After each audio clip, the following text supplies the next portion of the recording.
Hi friends, welcome back to Moni Spicy Kitchen. இன்னைக்கு நாம என்ன ரெசிபி பார்க்க போறோம்னா ரொம்பவே டேஸ்டியா வாயில வச்ச உடனே அப்படி கரஞ்சி போற அளவுக்கு தேங்காய் திரட்டு பால் எப்படி செய்யலாம்னு நாங்க பார்க்க போறோம்.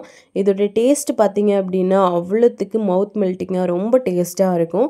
ஆனா இதுல ஒரு துளி கூட நம்ம நெய் சேர்க்காம ரொம்பவே சூப்பரா பண்ணியிருக்கோம். சோ கண்டிப்பா நீங்க எல்லாரும் செய்யலாம். இப்போ வாங்க எப்படி செய்யலாம்னு பார்க்கலாம். ஃபர்ஸ்ட் இது பண்றதுக்காக ஒரு கடாயில 1/4 கப் அளவுக்கு பாசி பருப்பு போட்டு இத நல்லா வறுத்தெடுத்துக்கோங்க. இது நல்ல ஒரு கோல்டன் கலர்ல வாரது வரைக்கும் நம்ம நல்லா வறுத்தெடுக்கணும்.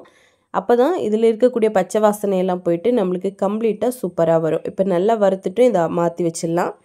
இப்போ ஒரு சின்ன கடாயில 1 கப் அளவுக்கு வெல்லம் எடுத்துக்கலாம். இது கூட 1/4 கப் தண்ணி சேர்த்து இத நல்லா கரைச்சு எடுத்துக்கோங்க.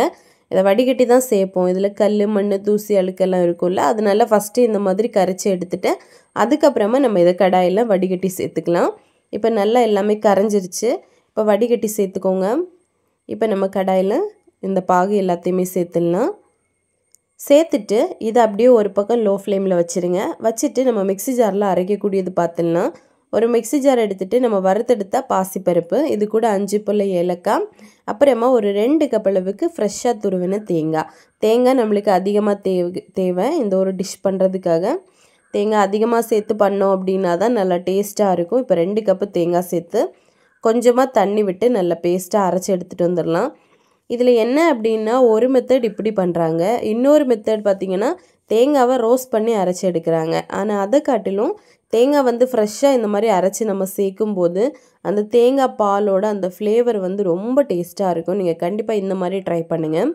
இப்போ நம்ம அரைச்ச பேஸ்ட்டை அப்படியே இமிடியேட்டா இந்த வெல்லம் கூட சேர்த்துடலாம். சேர்த்துட்டு நல்லா மிக்ஸ் பண்ணிக்கோங்க. இது ரெடி ஆகிறதுக்கு கிட்டத்தட்ட ஒரு 20 மினிட்ஸ் ஆகும். நம்ம லோ ஃப்ளேம்ல வச்சு தான் மொத்தமா ரெடி பண்ணி எடுக்கணும். இந்த மாதிரி கிளறி கொடுத்துட்டே இருங்க, கைவிடாம லோ ஃப்ளேம்ல வச்சுக்கோங்க. ஃபர்ஸ்ட் நீங்க இந்த மாதிரி கிளறிட்டு இருக்கும்போதே தெறிக்க ஆரம்பிக்கும். அதனால அந்த டைம்ல கொஞ்சம் கவனம் தேவை. இந்த மாதிரி நல்லா மிக்ஸ் பண்ணிக்கோங்க. இப்போ ஓரளவுக்கு வெல்லம் கூட நம்ம சேர்த்த அந்த தேங்காய் எல்லாமே நல்லா மிக்ஸ் ஆயிருச்சு. மிக்ஸ் ஆயிட்டு நம்ம கைவிடாம இந்த மாதிரி கலந்து கொடுத்துட்டே இருக்கணும். இப்போ ஒரு 5 நிமிஷம் கழிச்சு பார்த்தீங்கன்னா இந்த மாதிரி கொஞ்சம் நல்லா தெறிக்க ஆரம்பிக்கும். அதில் இருக்கக்கூடிய தண்ணி எல்லாம் அப்படியே ட்ரை ஆகி போகும்போது இந்த ஒரு ஸ்டேஜ் வரும். இதை அப்படியே நம்ம கொஞ்ச நேரத்தில் அந்த ஸ்டேஜும் போயிடும். அதுக்கப்புறமா தண்ணி கொஞ்சம் கம்ப்ளீட்டாக இந்த அளவுக்கு வற்றி வந்துடும்.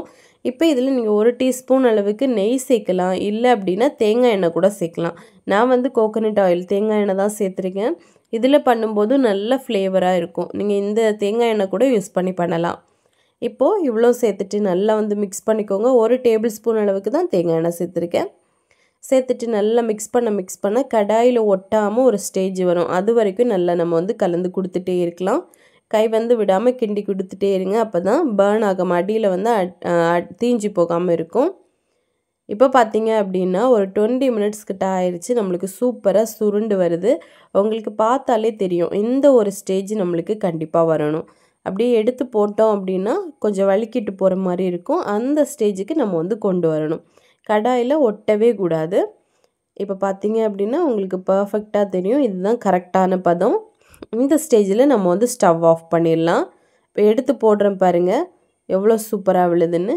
அவ்வளோதான். இப்போ ஸ்டவ் ஆஃப் பண்ணிவிட்டு நம்ம சர்வ் பண்ணிடலாம். இந்த தேங்காய் திரட்டு பால் பார்த்தீங்க அப்படின்னா அவ்வளோத்துக்கு டேஸ்ட்டாக இருக்கும். அப்படியே வாயில் வச்சோடனே கரைஞ்சி போகிற அளவுக்கு இருக்கும். ஸோ கண்டிப்பாக நீங்கள் ட்ரை பண்ணலாம். ரொம்பவே டேஸ்டியான அதே மாதிரி ரொம்பவே ஹெல்த்தியான ஒரு ஸ்வீட் ரெசிபி. ஸோ கண்டிப்பாக செஞ்சு பார்த்துட்டு எப்படி வந்துச்சுன்னு மறக்காமல் கமெண்ட் பண்ணுங்கள். இதே மாதிரி இன்னும் நிறைய ரெசிபிஸ் வேணும்னு நினச்சிங்கன்னா மோனி ஸ்பைசி கிச்சன் சேனலை சப்ஸ்கிரைப் பண்ணி வச்சுக்கோங்க. லைக் பண்ணுங்கள், ஷேர் பண்ணுங்கள். நெக்ஸ்ட் இன்னொரு வீடியோவில் உங்களை சந்திக்கும் வரை டேக் கேர், பாய்.